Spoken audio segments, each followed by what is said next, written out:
there's still a ton of names out there, potential Blue Jackets head coaches. So we continued talking about it.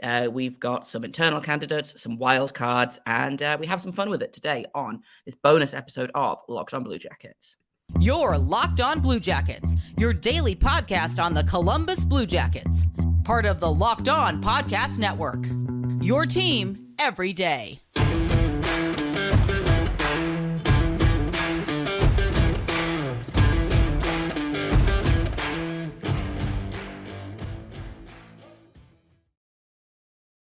Hello and welcome to Locked on Blue Jackets, part of the Locked on Podcast Network, your team every day. I am, as always, your host, Jay Foster, here to bring you the good, the bad, and the ugly about your favorite team and mine, the Columbus Blue Jackets. Don't worry, Hayden is joining us for this episode, but right now it's just me. We're just doing a little bit of an intro. Locked on Blue Jackets is free and available on all podcast platforms. Thank you for being an everydayer. It's super cool. If you're not an everydayer yet, then think about becoming one, because we've got a ton of content coming up here. Like this special bonus episode. So it's not really a bonus episode as such. It's just that Hayden and I talked for too long about potential NHL head coaches. So we split it into two. So today we're going to be talking about a couple of potential internal candidates, including one wild card that we had a lot of fun with. And then we also talked a little bit about some guys that don't have head coach experience, but could be on the docket. So I'm just gonna get right into it and let past me and Hayden talk about starting off with Pascal Vincent, the current assistant head coach of the Blue Jackets. Jarmo Kekalainen has talked about how he's looking at internal applicants, and one name that has come up. Internal applicants? What does that mean? I mean, within house. Oh, I thought that meant like in the city of Columbus, because I was like, he's looking for like some guy in Columbus to a couple guys. Yeah. So Pascal Vincent is the kind of the biggest name on that list. And I initially wasn't super into that, but kind of doing some digging, looking around, Pascal Vincent is very well respected in this league. He's got a pretty good reputation. I think, again, it's tough to look at his body of work with the Blue Jackets because the team has been so bad since he's been here, but he was an excellent coach in the AHL. And I think if they're going to go with an assistant coach, I would rather them go Vincent over Steve McCarthy, I think. Oh, I think Vincent would be the pick. Vincent seems to always get the head coaching role when Larsen's out, which happened quite a lot. I mean, he was going through – and I'm sorry, that was rude of me. He obviously could have been going through some stuff when he was he did take some time away for personal reasons. Vincent was the guy whenever Larsen was out. Vincent was the head coach, which is pretty much exactly the way Ohio State football did it. Sorry for people that are here not wanting to hear that, but that is exactly what they did. They had Ryan Day come in as the head coach after he had spent a couple games as the interim.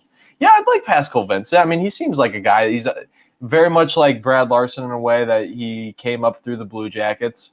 Much younger dude than Larsen though already. I don't know how many years he's coached at Columbus, but can't be. Larsen had been with the Blue Jackets for like 8 years before he got the nod. So Vincent, Brad Larsen, I believe, retired. So he was with the Lake Erie Monsters as they were at the time for his last season. I think that was like 2012, I want to say. He then was an assistant coach with the Monsters, head coach with the Monsters, and then was an assistant coach under both John Tortorella and Todd Richards. So he was an assistant coach for like 6 seasons before he got the head coach call. So yeah, he put in his time. The worry for me with Vincent is that they've just done this with Brad Larsen and it burned exactly. them. And I get them wanting to go, okay, from a familiar guy, he knows all the players all seem to like him. But I wonder if they're just going for him because he's the familiar thing. Although, that being said, apparently, when they were going through the process of hiring Brad Larsen, they talked a lot to Pascal Vincent about the head coaching role. And it was, obviously it was COVID, so they couldn't talk as much as they wanted to. So maybe he's been on their radar as a potential replacement for Larsen this whole time. Yeah, just to bounce off of that, I see here that, as you mentioned, he was a head coach in the AHL in 2016 and won the most outstanding coach award in the 2017-2018 AHL season. So I love that. And he actually left the Manitoba Moose to join the Blue Jackets coaching staff. So I don't know. That seems like he might be the guy right there. I mean, if he was brought in 2021 and he left because he left a head coaching position in the AHL to be an assistant coach for the Blue Jackets, it's kind of all working out at the right time for him, it would seem. So, yeah. But to your point, Jay, they just did this. Do you want to do that same well? Do you want to go back to that same well? I don't know.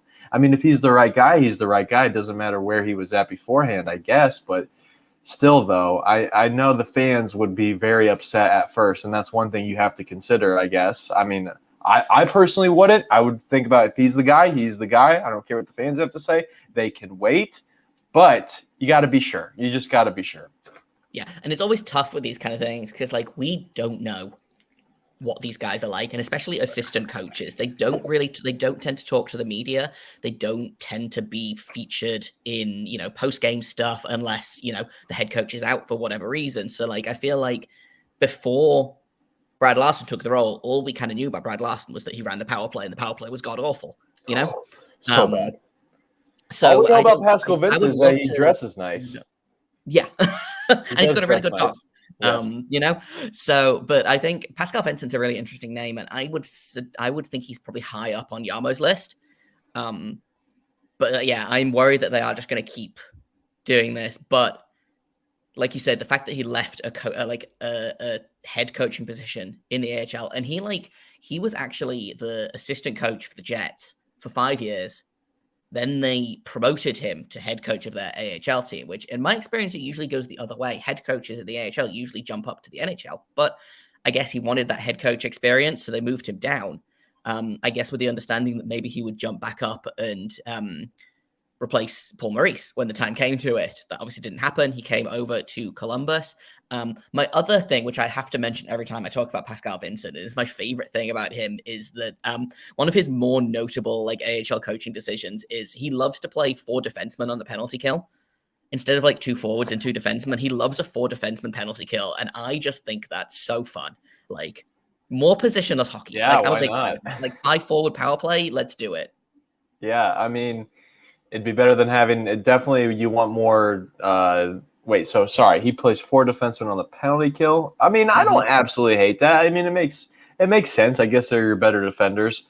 We just can't have Johnny Hockey playing defense. So positionless hockey is great, but I need no more Johnny Ham and Cheese playing defense. I don't want to see that. No, anymore. That's fair. Yeah. So you can mix up. And I guess it was Pascal Vincent. He was the head coach for the game that Laine played center. I believe that was one of the games that Larsen was out. That was a similar thing. So I wonder if that was a thing where Laine came to him and was like, "Hey, do you mind if I switch it up tonight?" And Vincent was like, "Yeah, sure, go ahead." So I don't hate that. How I understand it went was as soon as Kuraly went down with an injury, Laine went to the coaching staff and was like, "Listen, we have no centers. I want to give it a try." And I've talked a lot about how much I love this move from Laine. I do too. And I think he was, and we're gonna do Laine's season review episode next week. Actually, just as a little teaser for all you guys. I thought he was fine at the center position, but I do wonder if he went to Brad Larsen and said, "I want to try center," and Brad Larsen was like, "Yeah, okay, Patrick, you just get back out there and be on the power play."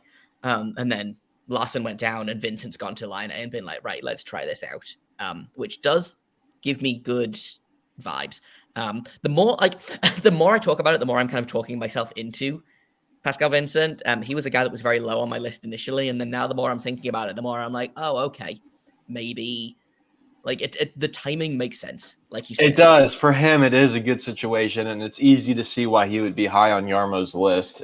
And also, the fact that he has prior experience in the room kind of sets him ahead of the other ones, in terms of that there's going to be no time for him to adjust, to get used to the city, to get used to the guys. He could just roll right into that, which is a huge gap between him and some of the other guys. Now, again, he hasn't coached. Well, I can't say he hasn't coached a single game in the NHL because he actually has, but he hasn't been an NHL head coach yet.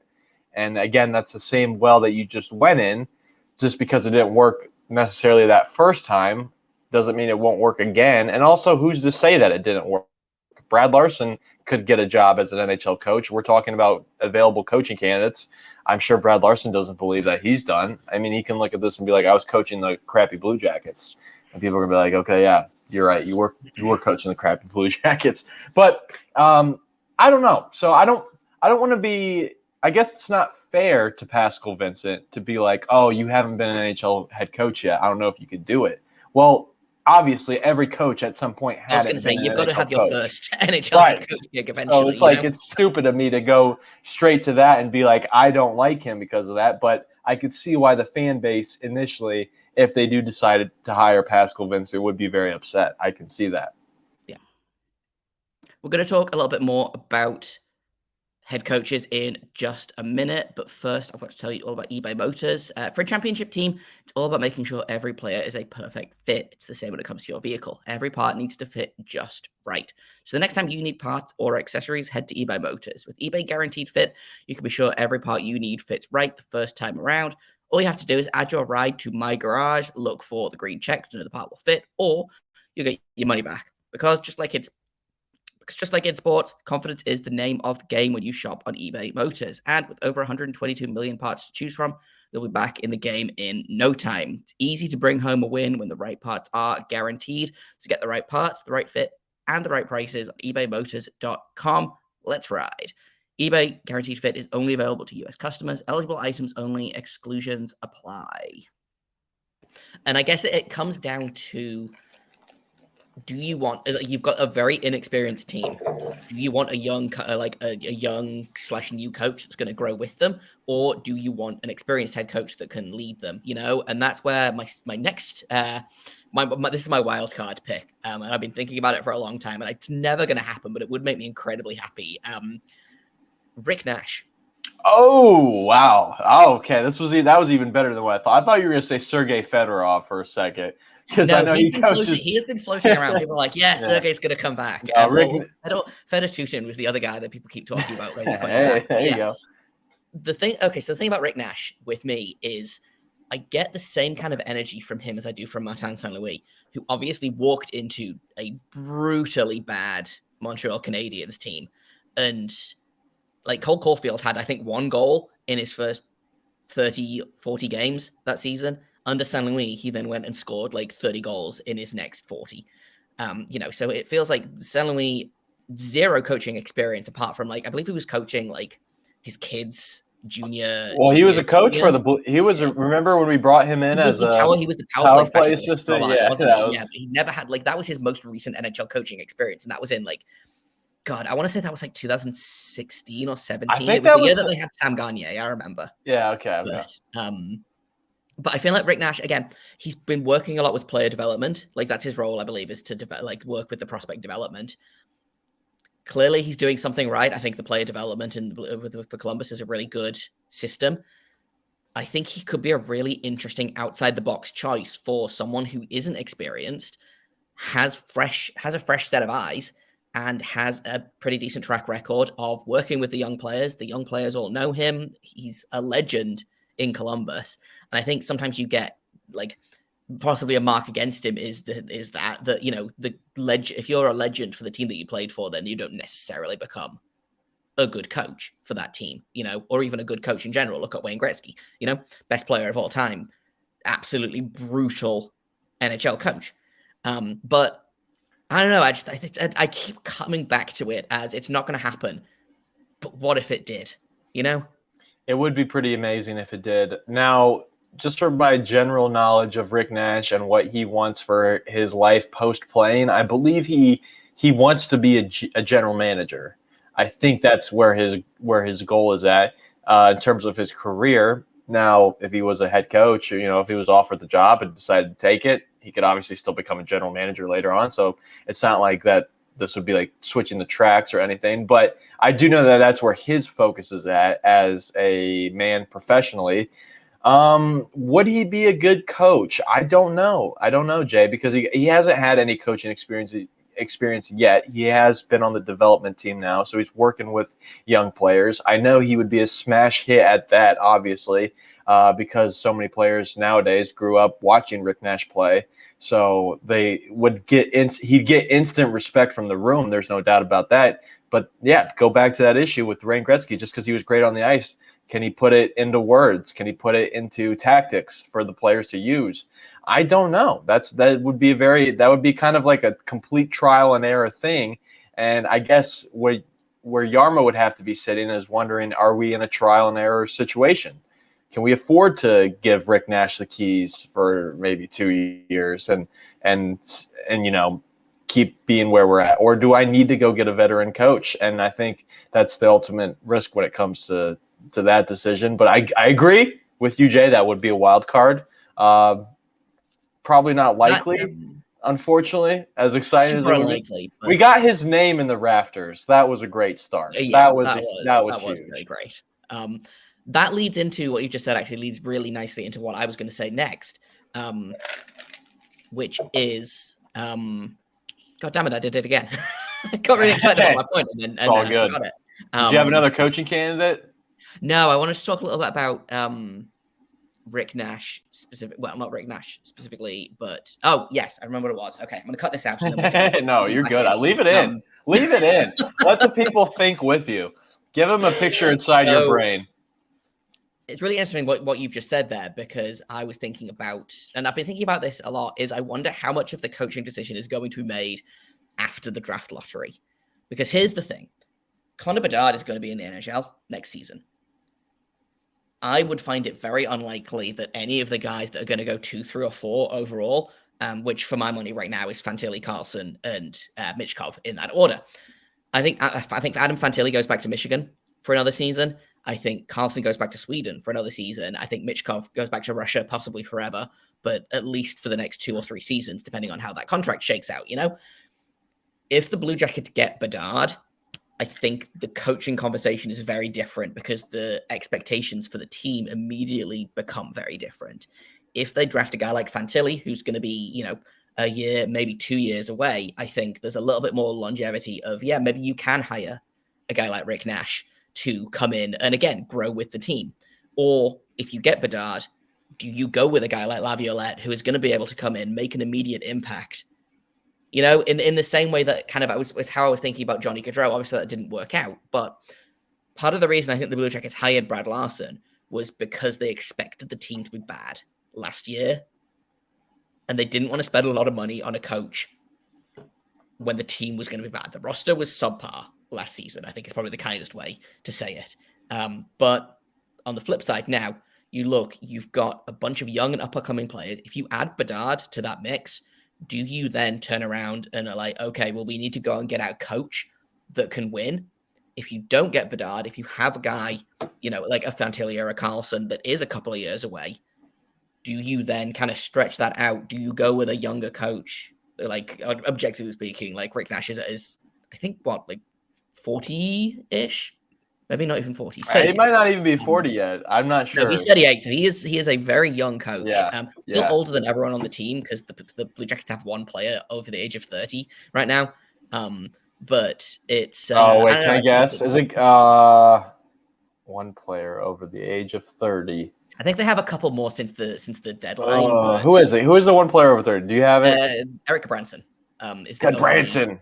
I was going to guess Gaudreau, but I was like, no, he's definitely in his 20s. So I don't know. He's he's 29. He turns 30 pretty soon, which feels weird, because I remember when he was, in his a little ham and cheese. Now he's big ham and cheese. But so like that's kind of the thought process that was, again, very kind of long and rambly. But do they?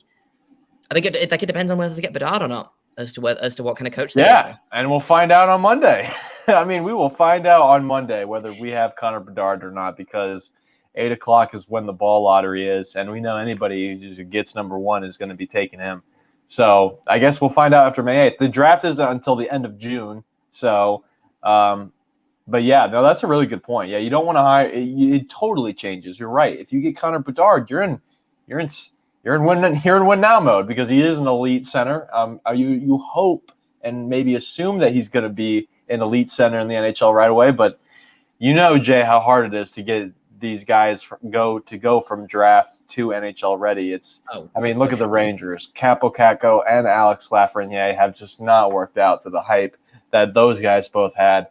and it's been tough. But hey, I'm fully with you. Wait until we see what we get, and then that will determine how we go about hiring the next guy. Because you can't have Daryl Sutter being in charge. First of all, you can't have Daryl Sutter being in charge, but you can't have some old guy out of touch hardo coach trying to coach Connor Bedard. That might not be exactly what we want right away, but I don't know.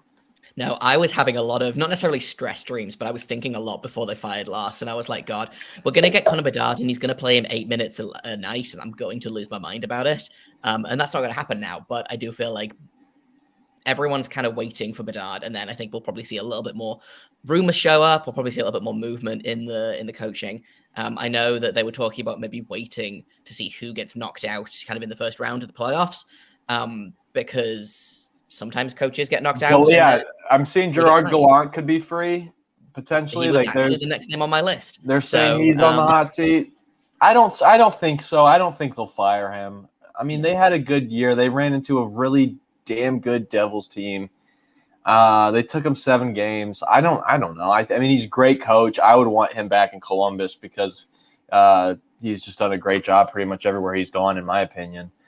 He was one of my top picks for the post-Torts coach was Gallant, but again, that comes back to, like I said, I think if they had a better roster, I think they probably would have taken Gallant, but they would have had to pay him a lot. They would have paid. Gerard Gallant is making a lot more money than Brad Larsen was making, so I can see why they didn't go that angle. Another name is someone who hasn't necessarily been fired yet, but a guy that could be maybe in the near-ish future is Todd McClellan of the LA Kings. 2 consecutive first-round exits to the Edmonton Oilers. I don't think it's super likely, but he is a guy that is definitely kind of on my radar. For people who have been listening for a while now, the Kings are my second team for reasons that I don't even really understand. I just got attached to them again in 2014 when they were good. Right around that time, when they were good, but yeah, Todd McClellan is a guy that I think is a really interesting choice. He seems to have turned into a pretty good coach. A far cry from the days of when he was a very bad coach coaching. I believe Edmonton and San Jose were his previous stops, but he's been good with the Kings. But I wonder if they move on at some point this summer. Yeah, that would be interesting. That would be interesting to see what they end up doing. I guess. They lost the Oilers, right, in 6 games.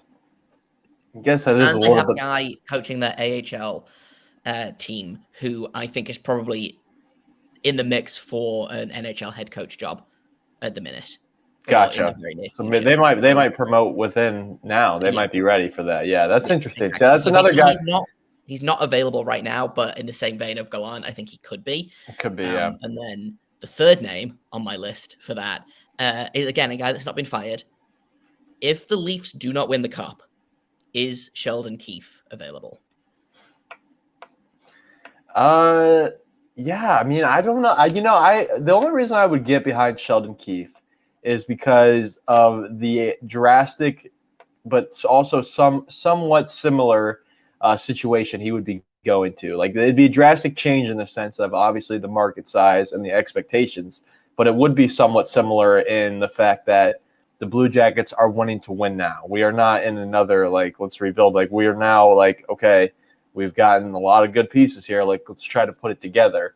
That's the mode that we're in. So I think that would be interesting just because, that's another guy who's got a lot of NHL coaching experience at a very young age now.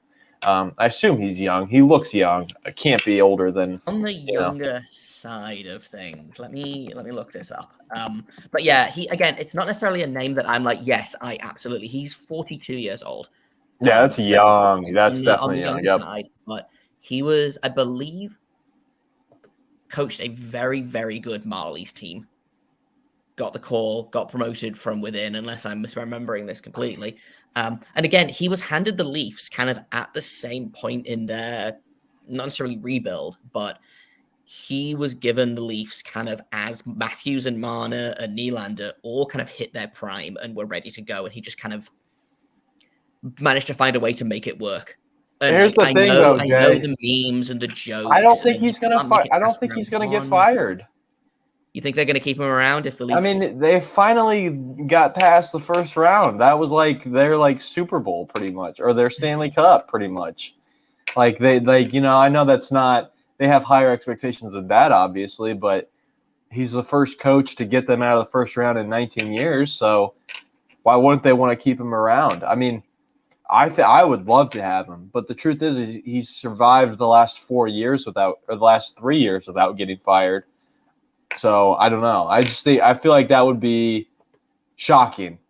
Just the vibes coming out of Toronto going into the offseason. I'm just picturing they're going to be like, okay, yeah, we didn't win the Stanley Cup, but we made it out of the first round. So boom, Yeah, baby steps. Baby steps. Yeah. So either way, Toronto's going to be feeling good. Fun fact about. I don't know why I have so many. Again, I just store quote unquote fun facts about things in my brain instead of remembering sensible things like birthdays or anniversaries. You don't need those. So Sheldon Keefe's brother actually coaches over in the UK in Northern Ireland, and his team just won I don't know if it's the treble or the quadruple. Basically, they won all 4 trophies that it was possible to win in the league this season. So nice. Shout out to Adam Keefe, who is has had much more success in his. What coaching. team does he coach? What is he coaches the Belfast Giants in the EIHL right now. Is that in Ireland? Belfast, Ireland. So it's Belfast, Ireland. So there you go. A fun fact. Because I always see him come up, and I'm like, it's funny because I knew Adam first. So every time Sheldon Keefe's come up, I'm like, oh, it's Adam Keefe's brother, and not, Yeah. in the same way that Josh Dunn, I always think of as Jinsey Dunn's brother, because I knew Jinsey Dunn way before I knew Josh Dunn. Yes, that's right. Yes, he does come from a big hockey family. Yeah, big Ohio State family. I don't even know if we mentioned that yesterday, but yeah, his family. We didn't. I meant to because he is unfortunately the third most talented Dunn sibling. Yeah. Jinsey and Joy are both fantastic players. Yeah. And again, Buckeyes, we love that. OH baby, yep. So, but yeah, Sheldon Keefe, brother of the head coach of the Belfast Giants. I have a couple more names on my list, but we are running very short on time here. So I guess let's wrap it up. Are there any guys on your list that we kind of haven't talked about that you want to kind of either advocate for or? I don't know if you can get this guy. I feel like he's the hottest name as far as guys that have not been a head coach yet. But Andrew Brunette, the guy that's coming, having been with the Devils as an assistant coach this year and the Panthers last year as interim head coach last year, I believe, right? He was there. You go. So he replaced Quenneville. I believe you're correct. Yeah. So he was the interim coach, and then they lost in the first round, and they didn't renew his contract. And went with Paul Maurice instead, which was a choice that I guess is what terrible choice. Yeah, but I say terrible choice, but they're up 1-0 on the Leafs in the first round. So love to see at the time that this is being recorded. So yeah, but no, Andrew Brunette is a guy that's he's the hottest name in terms of guys around the league because he's been with the Panthers, great team, won the President's Trophy 2 years ago, and then the Devils, who are in the second round of the playoffs right now, having a great year as well. He is a natural guy that if he wants a job as a head coach, he'll probably get it from somewhere. I don't know too much about him, but I'd be excited just because of where he's been the last couple of years and the talent that he's been around. So yeah, the only thing with Brunette for me is I might be misremembering this. I believe he went to the Devils with the understanding that he was going to replace Lindy Roth. Yeah. So I don't know if that's a thing that was decided when the Devils were a lottery team last season. They were like, let's bring Lindy Roth in for a couple of seasons and see how he does. And obviously then they had that 13-game winning streak, but before that there was the Fire Lindy chance at Prudential Center. And terrible. Then, he's probably in the running for the Jack Adams this season. Yeah, right. Wild. Great job taking the Devils from picking second overall to being finishing third in the entire NHL in points this season. I believe the Devils did. So I wonder if Andrew Brunette is going to be a little bit delayed in his taking a step up to the head coach of the New Jersey Devils just because of what a good job Lindy Ruff did with them this season. Does he then get tired of waiting and decide to go somewhere else? Maybe. But yeah, he's definitely a name that I think a lot of teams are paying attention to right now.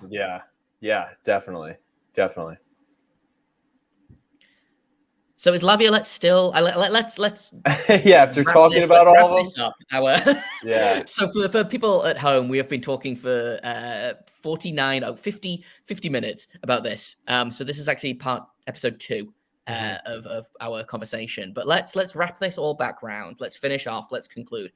Is Laviolette still your guy? Is anyone else on this list? Like, if you had to pick of the guys we've talked about, you had to pick a top 3 and then a final head coach. Of all the guys we talked about, I'm going to go Laviolette, Vincent, and Brunette. Those are my top 3.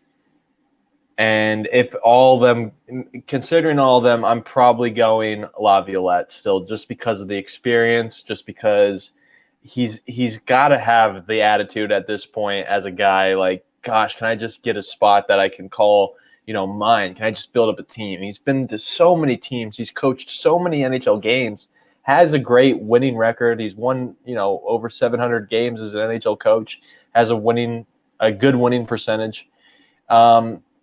I would just love him in Columbus, just as knowing that he's going to be going up against 4 former teams that he's coached against. You just know he's going to be bringing the fire pretty much every division game, because it's a former team of his. He's still my number 1 guy. I would love Vincent just because he seems like a guy who's going to be a future NHL head coach one day. He knows the room very well. He's a guy that's very experimental, which I like. But again, he has not coached before. And then Brunette is another guy who has not coached before, who has been in 2 very good situations that I don't know is fully deserving for him to get credit for those situations. I don't know. He's just been in 2 good spots recently. But maybe he's picked up something from that. So that's my list. I got Laviolette, Vincent, and then Brunette as my pecking order. Yeah, I think. I don't know. I'm going back and forth. I think, over the course of this episode, I might have talked myself into Pascal Vincent being my choice. I think you did. I saw it. I have the same top 3 as you, I think, although I could very easily swap Laviolette out for Bruce Boudreau. I think those guys are basically kind of even for me. I think Pascal Vincent might be my choice, and I don't know if that's just because I do tend towards fresh blood, and we talked a little bit about this off mic, not just hiring the same guys over and over again and hoping that something different changes. That being said, I looked this up. Laviolette is actually the winningest American-born head coach in NHL history. Wham. Which is it used to be Tortorella, and then in October 2021, he took over. Tortorella is the winningest American-born head coach in NHL history. So the guy gets results. You can't deny that. So yeah, I think the kind of the same argument as you of Laviolette, Vincent, and Brunette. But there is that tiny part of me that is going to keep rooting for the wild card of Rick Nash. Yeah. You know what? It would be fun. Yes. Can I throw a wild card in there? I threw this one in the last time. It was a coaching hire, and I'm going to throw it in this time. Mike Babcock. Let's just, you know what? I know his better days have probably surpassed him, but that guy is a walking soundbite. And I do think he means well. He just cares extremely, extremely too much about hockey, which we could tone back a little bit. We've dealt with torts. I mean, I can relate to caring too much about hockey. We've dealt with torts. I'm going to disagree with you on that, though, I think. Fair. Understandable. Okay, I'm going to hit stop. And that's all we've got for you today. We will be back on Monday. We are doing a prospect profile for the upcoming draft. We're going to be talking all about Ryan Leonard. So that should be that should be fun. So that's Monday's episode. And then Tuesday's episode, we are going to be doing another season review for a player. I believe next on the list is Mathieu Olivier. So that should be fun. And I'm sure we will have lots of conflicting opinions about that. I've been Jay Foster. You can find me on Twitter at _Jacob Foster, JAKOBFORSTER. You can find Hayden at HaydenH971 on Twitter. You can find the podcast at LO_Blue Jackets. If you have comments, questions, criticisms, you can email us at lockedonbluejackets@gmail.com.